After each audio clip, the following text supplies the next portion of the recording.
In 2006 I wrote and published this book, an analysis of September 11th, Afghanistan and Iraq, which talked a lot about the history of what's happened in the Middle East, the West's involvement, with the political implications and economic implications as well as the cost of war, human cost, etc. I'll just quote a few things. More Iraqi citizens have died since the 1991 Gulf War and the West March 2003 invasion of Iraq than under Saddam Hussein. And from a documentary, Carmel Travers, 2005, an Australian documentary maker, Truth, Lies and Intelligence. The Howard government had her research equipment smashed up with a sledgehammer, which was reported by the corporate media. In her 2005 documentary, she says, Iraqis have endured brutality for 3 decades. I've seen video of them having their tongues cut out, their genitals cut off, before their beheading.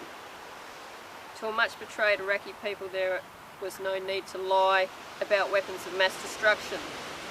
Deposing Saddam had been a perfectly fine reason for going to war for 30 years. And also, in her documentary, excuse me, the reasons why America, Britain and Australia and others went to war in Iraq are questions for our democracies. No matter that the overthrow of a brutal tyrant has been the outcome, that was never the declared reason for taking us into war in the first place. The lessons of Vietnam are that the truth will win out. Now more than ever it seems the people of Iraq, America, Britain and Australia need to know the truth about why we went to war, if for no other reason than from out of respect to the values of the democracies in which we live. Values like freedom of speech, freedom of assembly and the freedom to dissent. Values we're prepared to go to war for are so sacrosanct, or are they? So, if you look at the problems in the Middle East, for 3 decades, more than 3 decades, Western nations, European nations, being European nations, United States and Australia, have tried to stop the evil in the Middle East through military means, using violence to try to stop violence. It doesn't work. In fact, the problem is a theological problem, and it's to do with the political ideology of Islam. Now, Islam is a very violent and very dangerous political ideology. They kill Christians, Hindus, Sikhs, Buddhists, other Muslims, and particularly their evil, violent crimes against women and children are the worst. In fact, the worst of Islam is that it is a war against women and children. And they apply that also now in Western nations, European nations. Some of the worst are the United Kingdom, Sweden and Norway. In the United States as well, and Australia increasingly. And the problem is Muslim men. They are the problem, and to solve these problems that are going on between the Western world and Islam, we must target Muslim men. And there are other ways, strategies to implement, which are a little bit like playing a game of chess, that should be pursued, not just going in there with tanks and planes and bombs and killing everybody. It doesn't work. Excuse me. So what the Liberal politicians are doing, I believe, is wrong, and Labor politicians, some of them supporting them, apart from people like Melissa Park. She wants to use the United Nations. That's a mistake, because that's a satanic entity that will bring in one world government, new world order.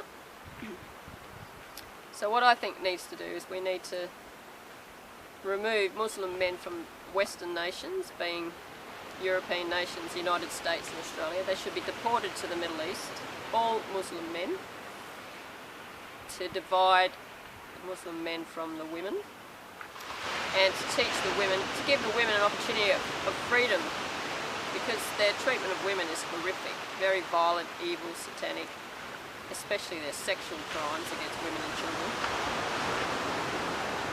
and give the women a chance of freedom. Also, distribute the New Testament in Islamic nations, or throughout Asian nations, African nations and the Middle East. Rather than dropping bombs, they should drop hundreds of millions, even billions of copies of the New Testament, Jesus Christ of the New Testament, because it's a spiritual battle. And also humanitarian aid, like food and medical supplies, over Asian nations, African nations and the Middle East. But if those Muslim men are contained to Muslim countries in the Middle East, then the Western world can contain them.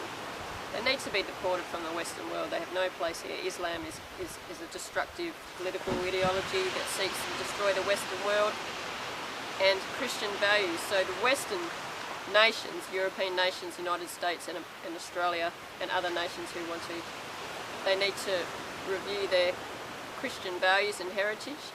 They need to pursue the teaching and study, public teaching and study in the schools and in society of the New Testament, to repent and re-establish themselves as Christian nations, and to remove Muslim men from Western nations and contain them in Middle East countries.